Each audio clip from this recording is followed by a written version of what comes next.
Hé Luc, je savais pas que Leia c'était ta sœur. Oh non, putain, non sérieux, dis-moi pas que c'est pas vrai, sinon comment je vais faire moi? Oh arrête, c'est bon, je suis au courant pour le petit bisou. Non, c'est pas ce que tu crois, on a fait plus que ça, seulement on a coupé au montage pour pas brusquer le spectateur. Oh putain, t'es dans la merde. Ouais, carrément. Et ça peut expliquer pourquoi elle est enceinte du coup. Là-bas, dans les étoiles. Salut à toi, lecteur de l'extrême, et bienvenue pour ce nouveau coin comics où je vais te parler de Star Wars, Obi-Wan et Anakin. Non, je fais pas ça parce que Star Wars 8 va sortir. La prophétie voulait que tu détruises les Sith, pas que tu deviennes comme eux. Oh putain, que quand tu me viens, je ne peux pas résister. Synopsis. Isolés sur une planète hostile, Obi-Wan Kenobi et Anakin Skywalker sont pris dans une guerre civile. Cette situation désastreuse permettra-t-elle au jeune Padawan de dissiper ses doutes sur sa formation de Jedi? Ouh. Et qui c'est qui l'a écrit? Charles Soule, qui n'est pas à son premier scénario sur Star Wars, puisqu'il a travaillé sur Lando, Poe Dameron, ainsi que Dark Vador actuellement. Et chez Marvel, c'est lui qui a travaillé sur la mort de Wolverine.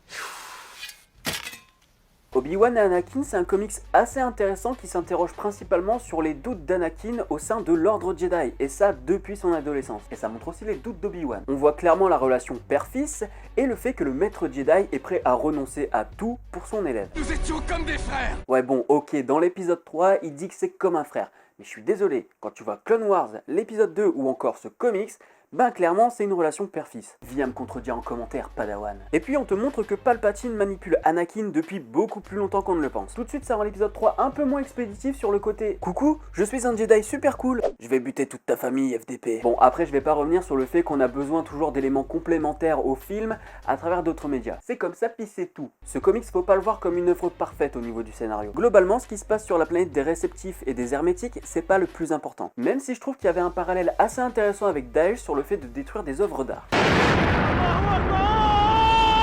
En fait, ce qui est le plus intéressant, ça reste quand même les flashbacks sur Coruscant. Ce qui se passe sur la planète, limite on s'en fout un peu, c'est un prétexte pour comprendre les motivations du héros et comment il se sent au sein de l'ordre Jedi. J'aurais largement préféré que toute l'histoire se passe sur Coruscant, avec au milieu une petite mission histoire de dire ok on a de l'épique. En faisant comme ça, on aurait permis de creuser un peu plus les doutes d'Anakin et sa relation avec Palpatine et Obi-Wan. Parce que pour le coup, comme c'est un comics qui est assez court, bah c'est pas assez complet sur la question de l'état d'âme.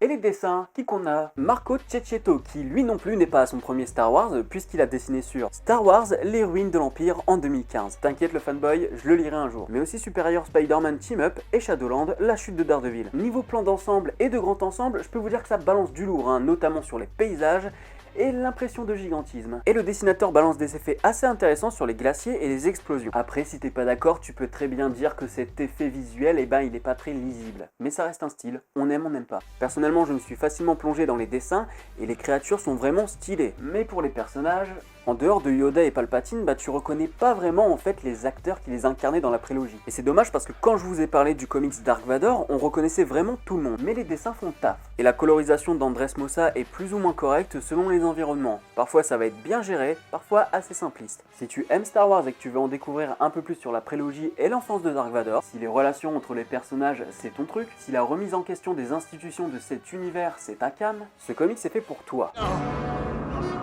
Ce n'est pas vrai. C'est tout pour ce qu'en comics, j'espère t'avoir guidé dans tes choix de lecture. Si c'est le cas, le petit like ça fait plaisir, le partage sur Facebook et Twitter pareil. Et puis moi je te dis à la prochaine sur la toile. Salut. Là-bas, dans les étoiles, la guerre passe comme un soleil.